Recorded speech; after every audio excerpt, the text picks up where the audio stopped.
Suddenly he was awake. He could see the light through the curtains. Tina was still sleeping beside him. That was strange. They always woke up together. He looked at his watch. 6:30. He tried to think. Yes, they always woke up at exactly 8 o'clock. He couldn't remember waking up before 8, not ever. Why not?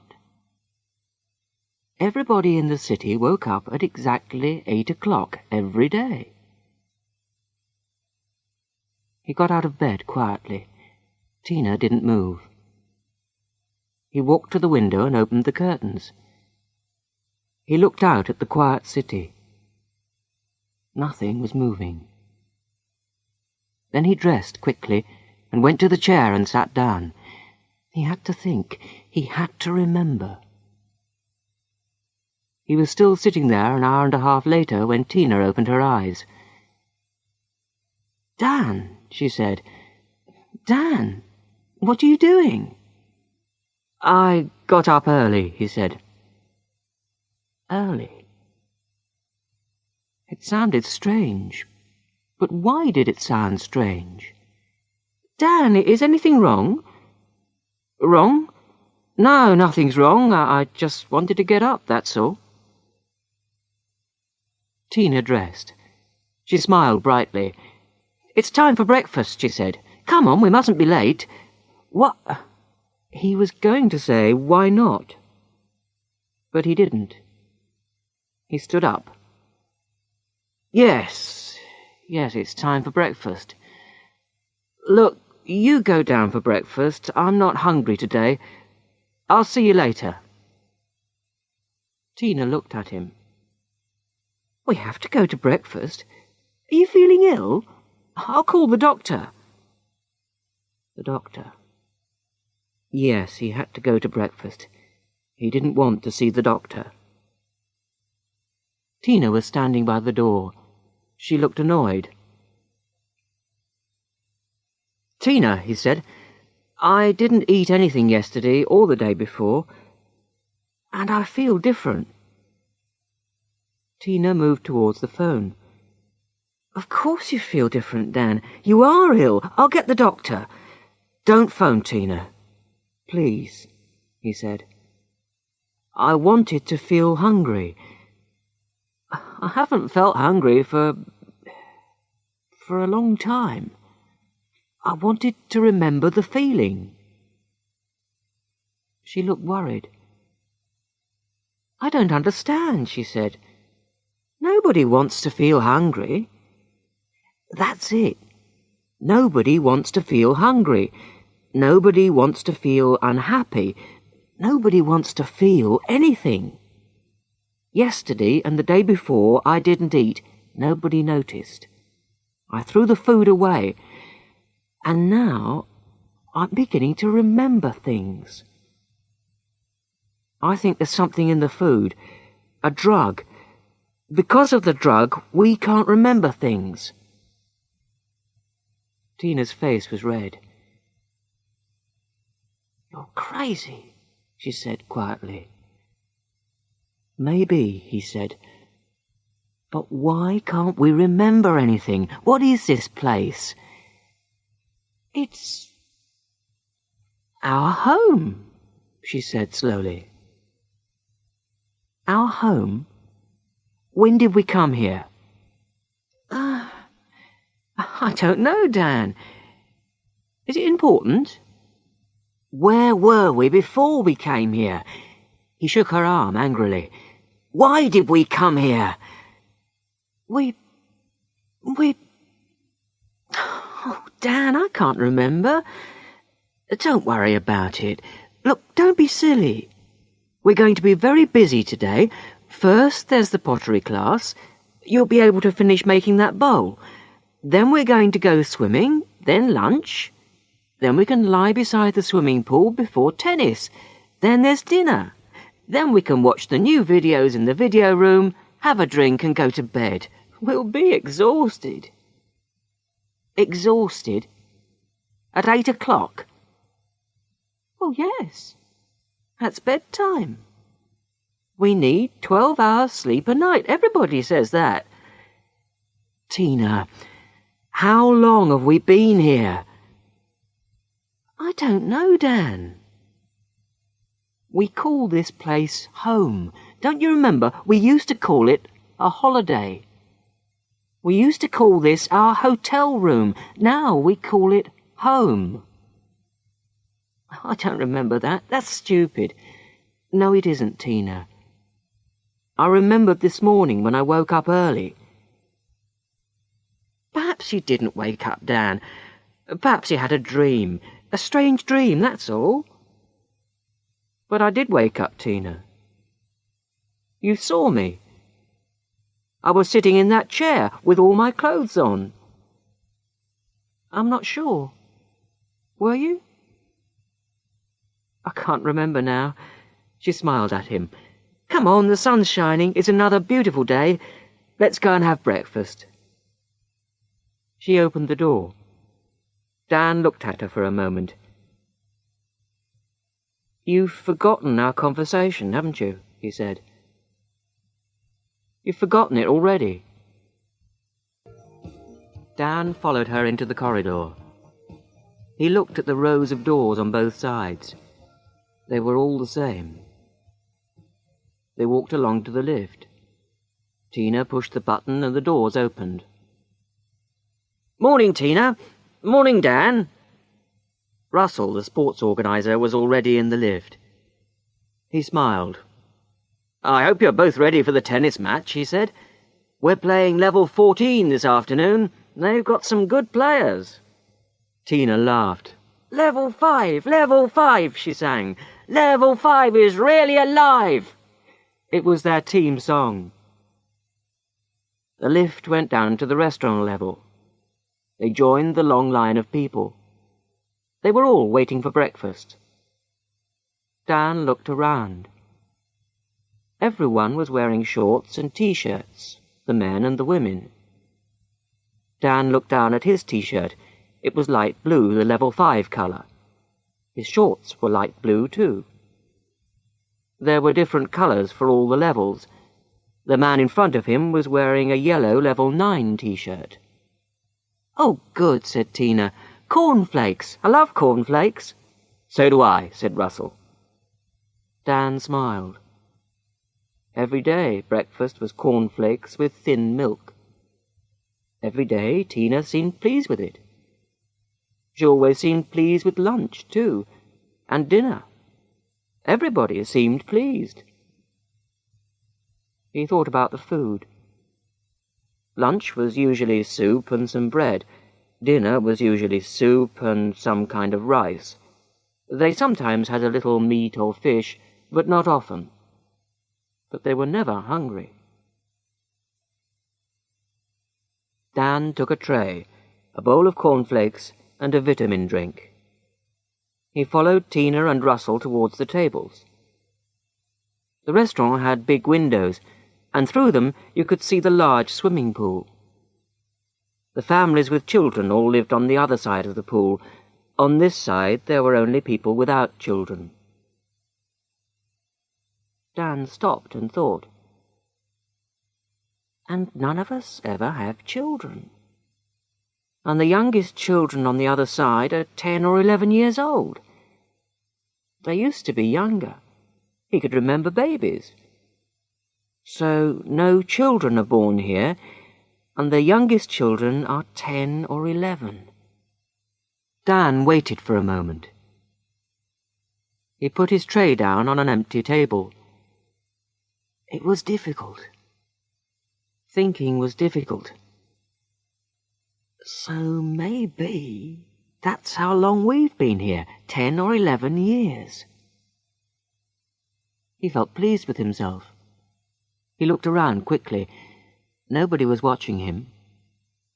He picked up his tray again and walked over to the waste disposal unit. Quickly he threw the food and drink away. He looked around again. No, nobody saw him. He started to walk to Tina's table. And there are no sick people, he thought.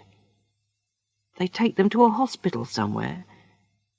Nobody else leaves. Never. He stopped. There was Jack. Jack went to hospital. But when? He walked over to Jack's table. "Jack, good morning," he said. "Good morning, Dan. Lovely day, isn't it?" "How's your leg, Jack? Is it better?" Jack looked surprised. "My leg? There's nothing wrong with my leg." "Don't you remember, Jack? You hurt your leg. You cut it by the swimming pool. I was with you. You fell on a bottle and it broke and cut you badly. They took you to hospital. You went in a helicopter." Jack stopped eating. He looked worried for a moment. Then he laughed. "I've never been to hospital in my life," he said. "And I've never been in a helicopter. Is this a joke?" Dan looked down. Jack was wearing green level 11 shorts. He could see the long red scar on Jack's leg. He looked at Jack again. Jack was smiling. "Dan, are you all right?" It was Russell. He was standing behind him. "I was just talking to Jack about his leg. He cut his leg when we were at the swimming pool. Look, there's the scar. You remember, Russell? He fell on a bottle. You carried him to the helicopter." Russell wasn't smiling. "Dan, can you come to my office after breakfast? I want to talk to you." Dan looked at Russell carefully. Russell was the sports organizer for Level 5. There were a lot of organizers. They all lived on the highest level of the building, Level 20. There were organizers for sports, pottery, yoga, music, everything. "No, I can't come to your office, Russell. I'm busy." Russell looked surprised. "Busy? What do you mean?"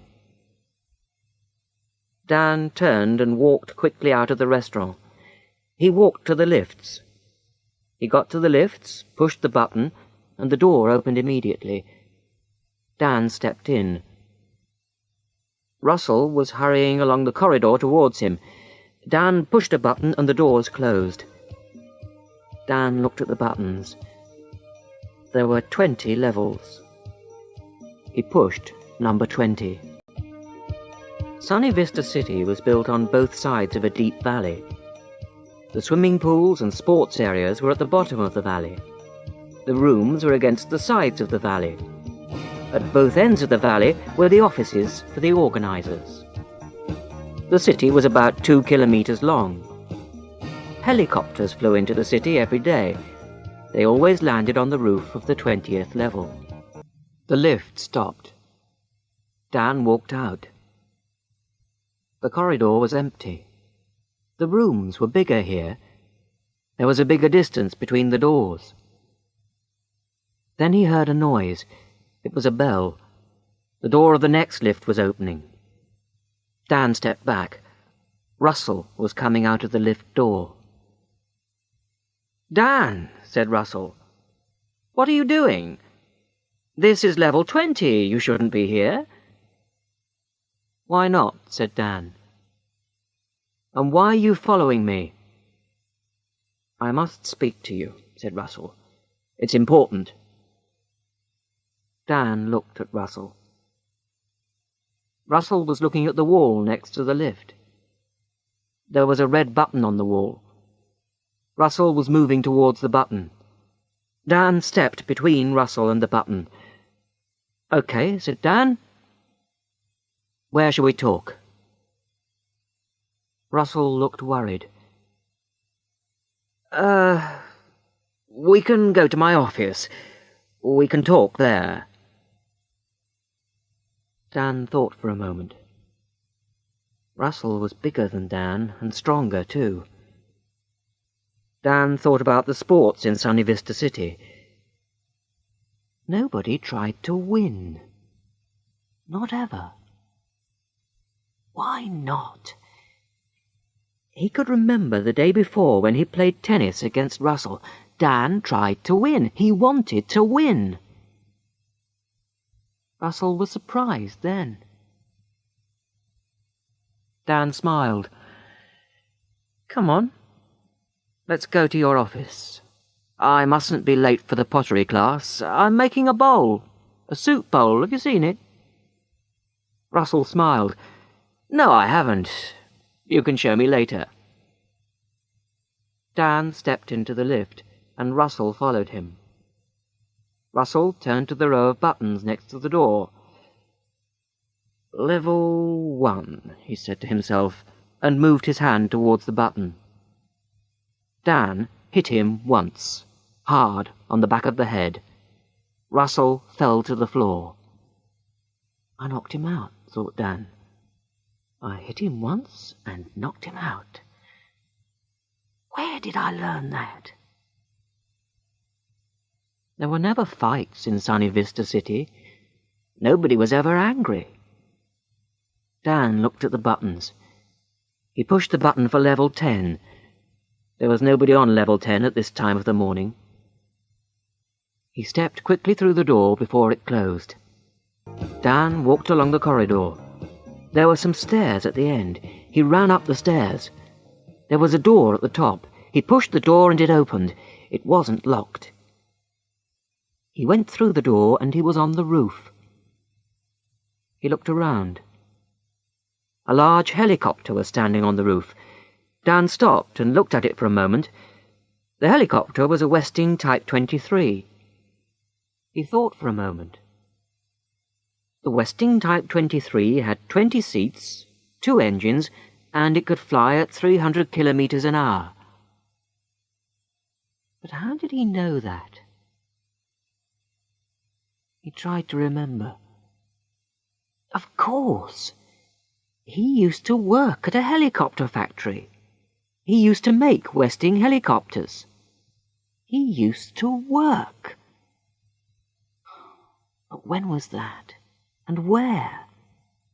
Why did he stop working? And why did he come to Sunny Vista City? Dan walked across the roof. It was very wide. He walked to the side and looked over the wall at Sunny Vista City. Then he walked across to the other side and looked over that wall.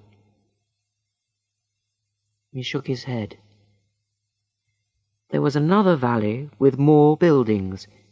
It looked exactly the same as Sunny Vista City. There was a door on the other side with a notice on it.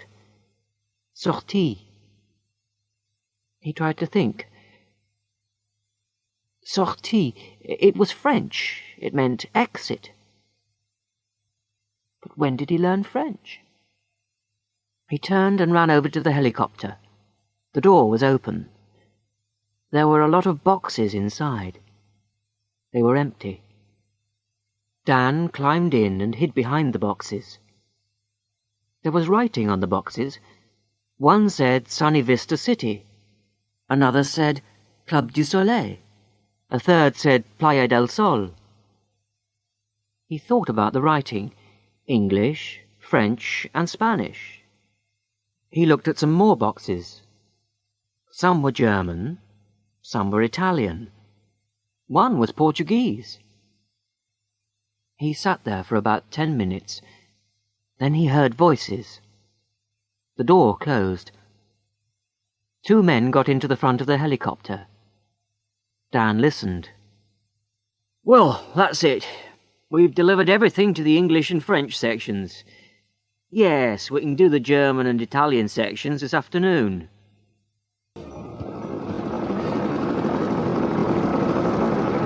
The engine started and he couldn't hear anything else.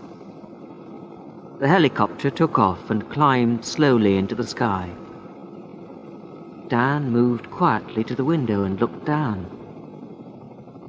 he could see more valleys like Sunny Vista City, then more and more. They flew over the valleys for half an hour. Then Dan could see fields and trees and farms. In the distance, he could see a town with factories and smoke. The helicopter began to go down. Dan hid behind the boxes again. The helicopter landed, and the door opened. Some men began to move the boxes. Dan stood up. "Hello," he said. "Where are we?" The men looked at each other. They didn't speak. Another man climbed into the helicopter. "It's all right," he said to the men. "It's just another one from the valleys." He looked at Dan. "Why have you come here?" "I don't know. I started to remember things. I wanted to remember more," said Dan. "You've come from Sunny Vista City, haven't you?" said the man. "Yes," said Dan. I see.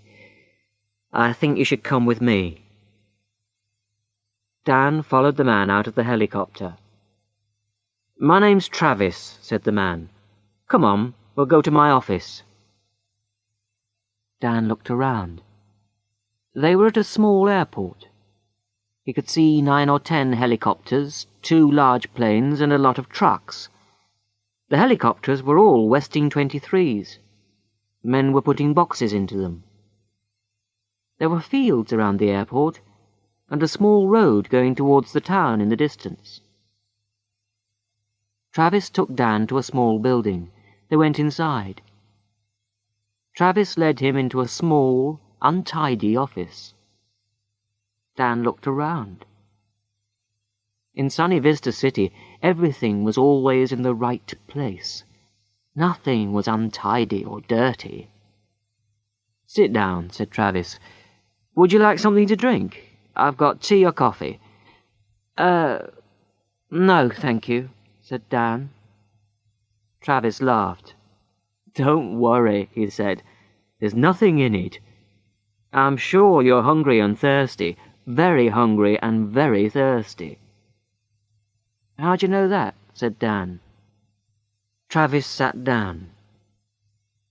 "They always are hungry and thirsty. That's why they're here. Look, don't worry. Sunny Vista City isn't a prison, you know.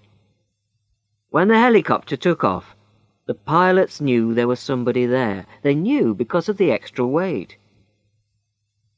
"Why didn't they take me back?" asked Dan. "I've told you. It isn't a prison. You got into the helicopter because you wanted to leave. That's okay. You've left. We didn't stop you." Dan looked at the table for a moment. "There was a man, one of the sports organisers. His name's Russell. He wanted to stop me. I knocked him out. I left him in the lift and sent the lift down to level 10. I didn't want to hurt him." "He's okay. You didn't hurt him badly. I spoke to him on the telephone a few minutes ago." "What is Sunny Vista City?" asked Dan.